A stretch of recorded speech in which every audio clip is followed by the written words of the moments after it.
Je suis Karl Willemen, je suis belge, je suis propriétaire de cette petite société Resus et je suis inventeur de ce produit qui s'appelle Risicor. Ça fait 35 ans que je suis dans le monde du chauffage et j'ai toujours été dans la prévention des problèmes. Les problèmes au niveau dépôt de boue, dépôt de calcaire, les problèmes de purge dans les installations de chauffage. J'ai donc toujours été de la côté formation et je produisais des produits qui sont très utiles à éviter les problèmes. Et je suis devenu maintenant un genre de policier. Au lieu de prévenir, je vais pénaliser. Je vais dire à ma clientèle, attention, dans votre installation, il est en train de se former un problème. C'est la raison pour laquelle j'ai inventé un détecteur qui signale à temps s'il y a un problème dans l'installation ou pas. Ce sont les bailleurs ou les propriétaires d'installations de chauffage qui sont très concernés parce que ce sont eux qui ont très souvent des frais inutiles. En fait, s'il y a un problème à l'intérieur, comme c'est à l'intérieur, on ne le saura jamais. Et quand on le sait, c'est trop tard. Et quand c'est trop tard, ça veut dire qu'il se produit un problème, tout d'un coup, imprévu. Ça coûte alors très souvent beaucoup d'argent. Il faut dépenser des frais pour faire rincer l'installation. Il faut des fois installer des pots à bout, des filtres, des traitements des fois très compliqués, injecter des produits chimiques et faire plein de choses pour donc remédier, pallier un problème qu'on aurait pu éviter si on avait su à temps. Et ça, c'est ce que je fais. Je signale s'il y a un problème. En fait, ce produit, c'est évidemment une innovation. Ça n'existait pas du tout. Il n'y a rien sur le marché qui permet de mesurer un dépôt de corrosion à l'intérieur. Il n'y a rien qui permet de signaler un problème.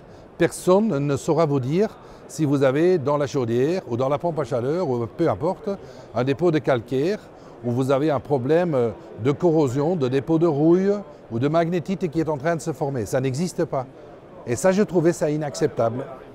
J'ai toujours été un peu un missionnaire qui expliquait, qui formait, qui faisait des choses pour que les installations soient plus durables, plus fiables, pour que les installations aient une longévité, je dirais, plus acceptable. Donc mon idée, c'était d'avoir quelque chose sur le marché, on va dire comme en électricité, un plan qui pète quand il y a un problème. Parce qu'un court-circuit va créer un incendie. Un incendie, ça vous ne voulez pas. Eh bien, dans le domaine du chauffage aussi, l'oxygène, ça cause de la rouille. Et la rouille, ça, on ne veut pas. Donc, on le signale. En fait, on met un petit détecteur, je vous le montre. Ça, c'est le grand modèle. Ça, c'est le petit modèle. Et sur les deux, vous avez devant une petite plaquette en acier. Ça se met dans l'installation par une valve ou par une armature spéciale. Et là, on détecte la disparition de masse en acier, électroniquement. C'est un brevet. C'est très simple, mais ça fonctionne très bien. En fait, ça fonctionne même mieux que certains, systèmes de mesure hyper compliqués qu'on utilise dans les laboratoires et tout ça, qui sont très onéreux. J'ai eu une idée très bête. En fait, j'ai acheté du matos standard sur le marché, ce qu'on appelle un détecteur de proximité. Un détecteur de proximité, il y en a un là-dedans, il est fait pour détecter s'il y a du métal ou pas. J'ai pris un détecteur de proximité et au lieu de lui apporter le métal et l'enlever, je lui mets du métal tout le temps sur le nez. Donc si on l'allume, il va s'enclencher. Et on le fait mourir. Et on le re-enclenche. Et on le fait mourir. Et on le re-enclenche. Et ça, on fait tout le temps. Donc la réaction de ce machin qui est là-dedans est toujours identique. Toujours la même. Si tous les paramètres qui sont dans le jeu restent les mêmes. S'il y a une disparition de métal, il y a un paramètre qui est en train de se diminuer. Alors le switch qui est là-dedans va réagir d'une autre manière. Ah, on a un problème alors. Et c'est très bon marché. En fait, pour des petites installations, ça coûte un peu plus que 100 €.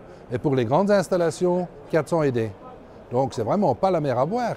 C'est un détecteur, j'ai voulu, très bon marché, qui peut donc économiser des dizaines de milliers d'euros et même des centaines de milliers d'euros.